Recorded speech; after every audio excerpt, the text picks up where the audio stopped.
आजना गतिशील टाईममा कोणलेच कोणासाठी टाईम नाही बरं का.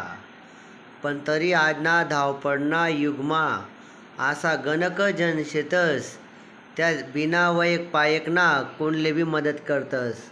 आता मागे मी इच्छापूरला गेलो होतो, एक लग्न होतं इच्छापूरना देवीना मंदिरना ठिकाणी, आणि येताना असंच एक गाडीवाला हात दिला पुढे पण लय जास्त का भाऊ. त्याने बसाडा आणि एक भारी वाक्य सांग माले.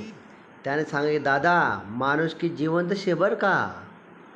दखा माणूस की मरी नाही गे, जिवंत शे बर का. काव बसाडा नाही पुढेपर्यंत लय जास म्हणे.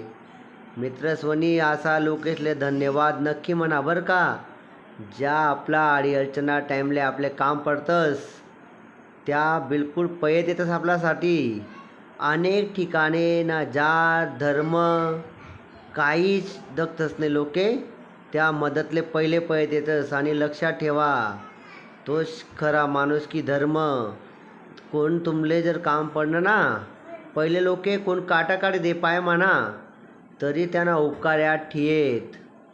कोणी तुमले काम पडणं मदत करीत त्याले धन्यवाद नक्की म्हणा बरं का. आपला मनले शांती भेटस आणि पुढे त्याला बी वाटस की मी अजून 2-4-8 लोकांना मदत करायला पाहिजे. आणि दखा आईच खरं आयुष्य आहे. नमिसन राहणं ना आपला प्रत्येक काम व्हावे आणि हमरी तुमरी मग आपलं कोणतंच काम व्हावं नाही.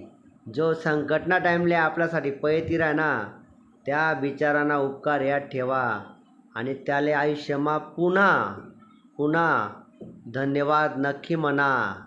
आज गणक जन मित्रपरिवार मित्रांना एज्युकेशनसाठी मदत करस असा मित्रसले, चांगला सल्ला देणाऱ्या मित्रसले, संकटमा पय देणाऱ्या मित्रसले नक्की धन्यवाद म्हणा.